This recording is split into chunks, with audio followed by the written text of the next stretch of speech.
தமிழ்நாட்டு மீனவர் நலன் குறித்து விதி எண் 110 கீழ் இந்த அறிக்கையை தங்கள் அனுமதியோடு நான் அறிவிக்கிறேன். தமிழ்நாட்டு மீனவர்கள் இலங்கை கடற்படையினரால் தொடர்ந்து கைது செய்யப்படுவதை தடுக்க கடந்த 2/4/2025 அன்று தமிழ்நாடு சட்டமன்றத்தில் மீனவர்கள் பிரச்சனை குறித்து ஒரு தீர்மானத்தை நிறைவேற்றினோம்.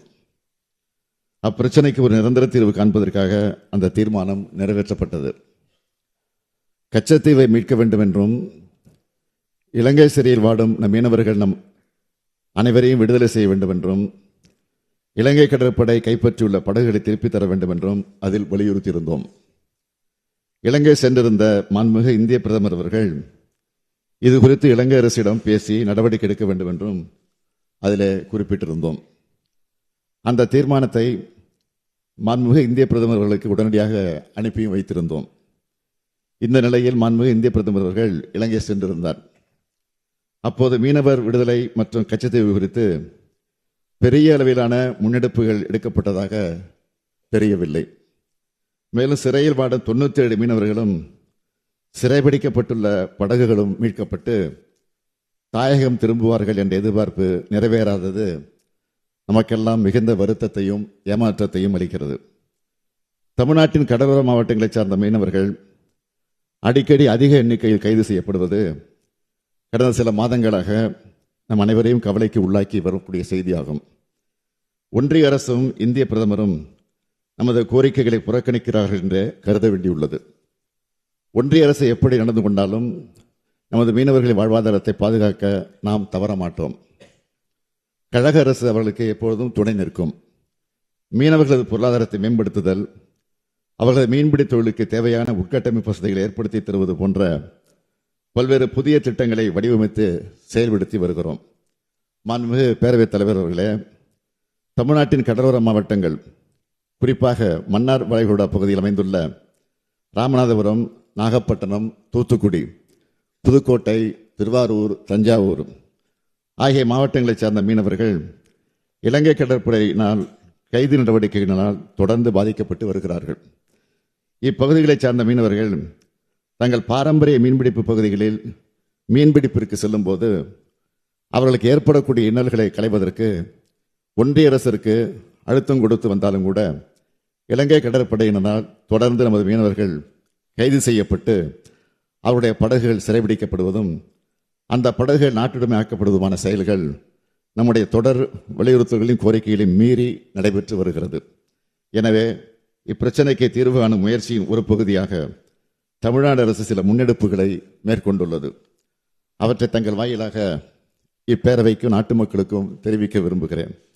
மன்னார் வளைகுடா பகுதி மீனவர்கள் ஆழ்கடல் மீன்பிடிப்பதற்காக தெற்கு பகுதியில் இந்திய பெருங்கடல் நோக்கி செல்வதற்கு வழிவகை செய்யும் பொருட்டு தங்கச்சிமடம் பகுதியில் 150 கோடி ரூபாய் செலவில் மீன்பிடி துறைமுகம் அமைப்பதற்கு அரசாணை பிறப்பிக்கப்பட்டுள்ளது.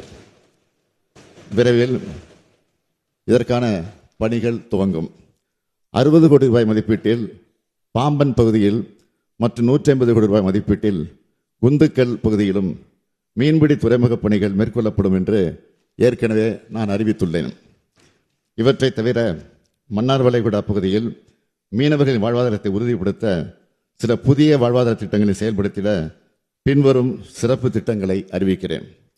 கடற்பாசி வளர்ப்பு, பதப்படுத்துதல், மதிப்பு கூட்டப்பட்ட பொருட்கள் விற்பனை தொடர்புடைய தொழில்களுக்கு தொழில்நுட்ப பயிற்சியுடன் தேவையான உபகரணங்கள் அளித்து தொழிலில் ஈடுபட சுமார் 7000 பயனாளிகளுக்கு 52 கோடியே 33 லட்சம் ரூபாய் செலவில் சிறப்பு திட்டம் செயல்படுத்தப்படும்.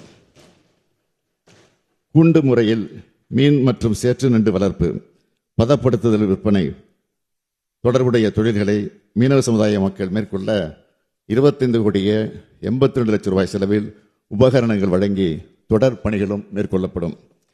மீன்பிடித்துதல், மீன் பதப்படுத்துதல், மீன் உலர்த்தும் தொழில் நுட்பங்கள், தொழில்நுட்ப உபகரணங்களை அளித்தல் மற்றும் பயிற்சிகள் வழங்கி ஊக்குவிக்கும் திட்டம் சுமார் 2500 மீனவ குடும்பங்களை சார்ந்த பயனாளிகளுக்கு 9 கோடியே 90 லட்சம் ரூபாய் செலவில் செயல்படுத்தப்படும்.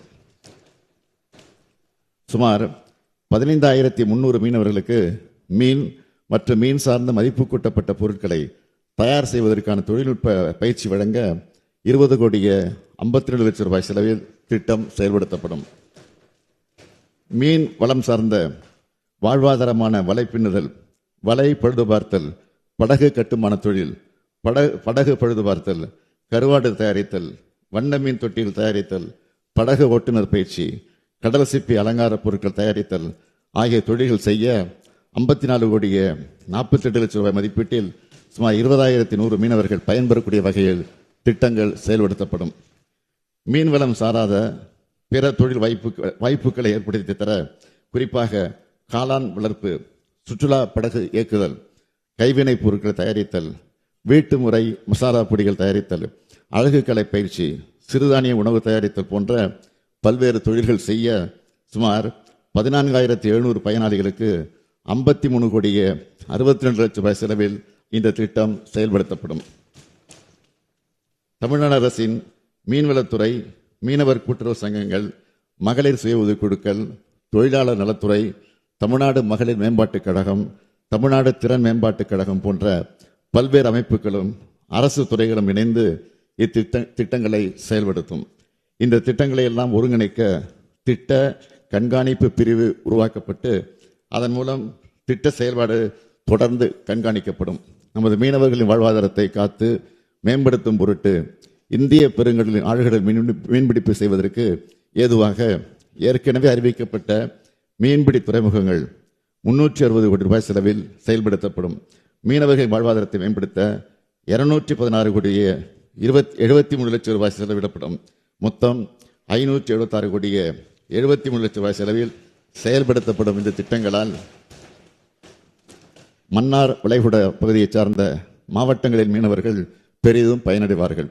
அவருடைய வாழ்வாதாரமும் மேம்படும். அது மட்டுமல்ல, நமது மீனவர் சொந்தங்களின் குடும்பத்தினர் கூடுதல் வாய்ப்புகள் பெற்று அந்த அதிகமான பொருளீட்ட வழிவகை ஏற்படுத்தப்படும் என்பதை இந்த பேரவையில் தெரிவித்து அமைகிறேன்.